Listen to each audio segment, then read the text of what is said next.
I want to call to order the regular scheduled Economic Development Committee meeting Tuesday, July the 27th, 2021 at 3:05 p.m.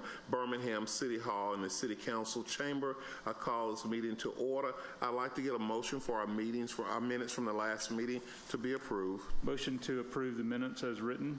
Second. It's been moved and properly second. All in favor, say aye. Aye. Ayes have it. Thank you, Counselor. Okay, now we will have next up on our agenda, I guess, a redevelopment agreement between the City of Birmingham and the Jones Group. Who will be representing them? All right. Ayo, come forward. All right, come forward and tell us what you got and who you got with you. If you're for the records, if you come up, state the name and the department you're from, and as the others speak, just state your name and the name of your group. Okay. Go right. Good afternoon, councilors. I'm Janice James Dothert. I'm serving as real estate manager for the Department of Innovation and Economic Opportunity for the City of Birmingham. I have with me today the key partners with the Jones Group, Ron, Tony, and Roxy Jones. They're going to be able to give us a little bit more information about the company. We're seeking your approval for the redevelopment of Scott School. The Jones Group is a minority contracting company. They specialize in construction, utilities, and securities. That's right. So, Mr. Jones, if it's okay, they can come and kind of give you a little bit more detail on what they would want to do. Absolutely. And the sales price that we're asking for is $30,000. Okay. Very good. Very good. Just state your name of your company, and what your intentions are. Thank you. I'm Anthony Jones. I'm president of Jones Group. A little bit about our company real quick. We are an 11-year-old company. Today, we have 3 divisions in the company. We're general contractors for underground utilities. We put in water pipe, mains, and services for Birmingham Waterworks. We are ending a project now with Waterworks in East Lakes, a $1.3 million project, putting in a little bit less than a mile of mains and 158 services. We are from Birmingham, Alabama.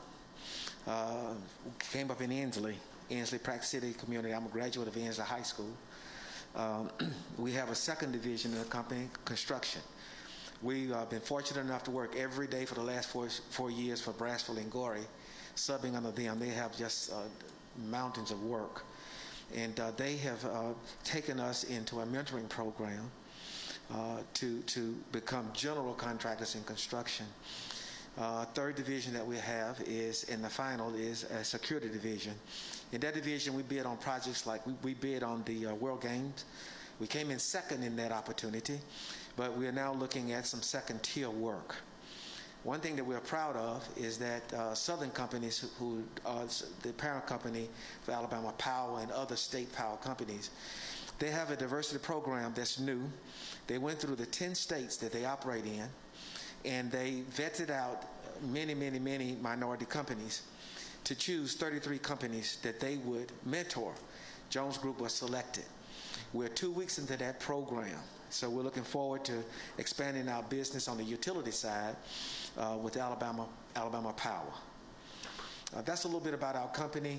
If you have any questions, I'll entertain questions about the company before I get into the opportunity. Any questions about the company?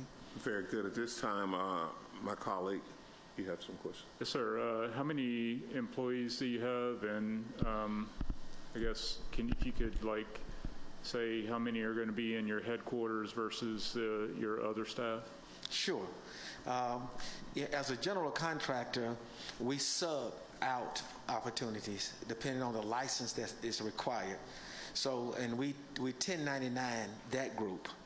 And then a 1099 group that we sub out, and anytime we'll have anywhere from 20 to 50 people out there. Now we will, for an example, if you own a company and you had the right insurances, you may have 10 employees. We'll pay you, then you pay those 10. Mm-hmm. So that's how we kind of do that on the 1099 scale. On a permanent basis, we have about 15 employees that are permanent, what we would call W-2 type employees. And those employees manage our different operations on a day-to-day basis. Okay, all right, thank you. Thank you, Dr. Quinn. I'm excited to see and to hear just some possibilities of what can happen with the Scott School area. It's been vacant, I know, over 20 years, and it's starting to be an eyesore. So to know that it's about to get a facelift and things are getting better, I appreciate the fact you've reached out to our neighborhood officers. They called me on yesterday. Hopefully, you follow up with Mrs. Spencer, if you haven't already talked to her. We did. You all have talked to her? Right. Okay, and what did she say? She's excited, too, to see that someone is interested in the area. In addition to that, today we talked to Wandalyn Gavan. Oh, very good. So we've talked to Miss Faith Abraham and Miss Ellen Spencer. Spencer, right. And along with Wandalyn Gavan. And we look forward to the opportunity to meet. Well, since you've already reached out, and I think you're laying the right groundwork, because you never know who you're going to have to network with. She is the state representative. Linda Coleman is our senator. Linda Coleman Matterson is our senator from that area. Reach out to her too. I think she would be very, good and help you. Even though we're the ones that'll make the decision on this end of it, and that's very good. Do we have any other questions? Did the Scott School sustain any damage during the 2011 tornado that came through? I don't think so. Scott School problems have come from 20 years of neglect. It's probably it's probably just a shell, to be honest with you. In 2011, we worked the tornado and the recovery in that area, and the headquarters for that was at Scott School. That's right. Fortunately, Scott School did not have any damage. Okay. And at that time, Scott School was owned by the school board. Since then, it's been deeded to the city, of course, and the school board was kind enough to open it up, and that was the headquarters for the operations, the clean operations. Okay. And we participated in that in 2011. Great. Okay. Very good. I'm going to let Ronnie come up. This is my brother. He and I own the company, and he might want to. I don't know if you wanted to hear anything about the development itself. Well, let me say this. We've talked. I think you've talked to my colleague. If you don't mind, can I just move it on real quick? Please. Very good. Very good. At this time, I would like to open the floor up for a nomination to move this to the full council. So moved. Second. It's been moved and properly second. It's moved on to the full council. Congratulations, John. Thank you. And Appreciate ladies. that. Sir. Yeah, excited to have you all. Can't wait. Thank you. Look forward to the network. Good. Thank you. Thank you all. Now, before you leave, do you have another one? Yes. Okay, you want to come up and let's get started and let's move with that. Okay. This is the item that we brought before you last month, I believe. And so for the Daniel Payne at 510 Daniel Payne Drive, where we have a new buyer for the property. Okay. And so Jim and the attorneys have worked together to come up with, taken from what we talked about in the meeting, and they've come up with a better idea as how to work with it. And we have Connor Patton that's representing the company, and can let us know, because I think one of the questions you want to know how many employees they would probably have, or how large the construction would be. Mr. Patton can give us that. We think it's going to be about 140,000 square feet. It's going to be Class A industrial warehouse. He can give us a little bit more about the jobs and all of that information. Okay. But we'll let Jim talk about the agreement that was the concern in the meeting, how we were releasing our interest. Good afternoon to the committee. Jim Stanley, Office of the City Attorney. You may recall in the meeting last month, the committee expressed concern over the action which was going to release a set of restrictive covenants the city has on this property and all industrial park property. The idea with the covenants is the city doesn't want the property to be sold and then just sit there undeveloped for years. We don't want to sell it and then have somebody flip undeveloped property at a profit. So it gives the city the ability to buy back the property under those circumstances. Because that's in the title, it's impacting the ability to have the sale of the property now to a buyer who is, claims they are ready, willing, and able to make a development. So what we have done with the agreement is modify it to allow a one-time waiver, if you will, or release of the city to exercise those rights to allow this sale to go through. But after that, the covenants remain in place unless and until they complete the development that they've committed to do.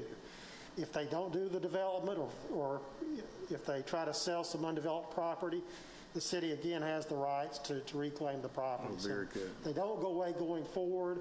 It allows the sale to go through, and if they do what they said they're going to do, we'll give them a full release after that. Very good. So we're protected, is what you're We are. telling me. Yes, sir. Excellent, excellent. Sir, you want to come up and introduce yourself? And Hello, my name is Connor Patton. I'm with Kimley Horn. I'm a civil engineer here in Birmingham, and I'm representing the developer, Skinnell Properties.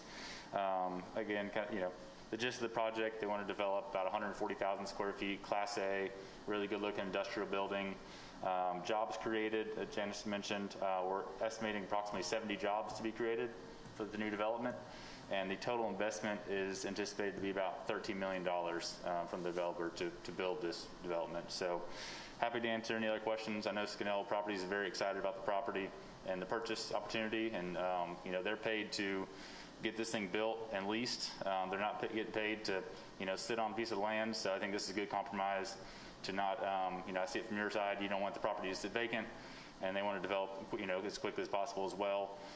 They have released us for full civil design, and they've already selected a contractor, so they're looking to move forward as quickly as possible, and they're very excited about it. So if you guys have any questions, please let me know. wow, well, fantastic. I'm excited to have you all look forward to coming to District 9, and we look forward to the relationship. I'm going to now ask my colleague, Darrell O'Quinn, to counsel. Yes, sir. My concerns have been satisfied, and again, we heard about this last month, and I think Councilor Woods and myself kind of expressed the same concern, and that appears to have been addressed in the amended contract. So I am going to make a motion that we recommend this to the full council for approval. Second, all in favor? Aye. Aye. Ayes have it. Congratulations. Thank you. Thank you. All right. Thank you all for making that quick. Motion to adjourn. Motion to adjourn. Second. All in favor, say aye. Aye. Thank you for that. Hey, I was so focused.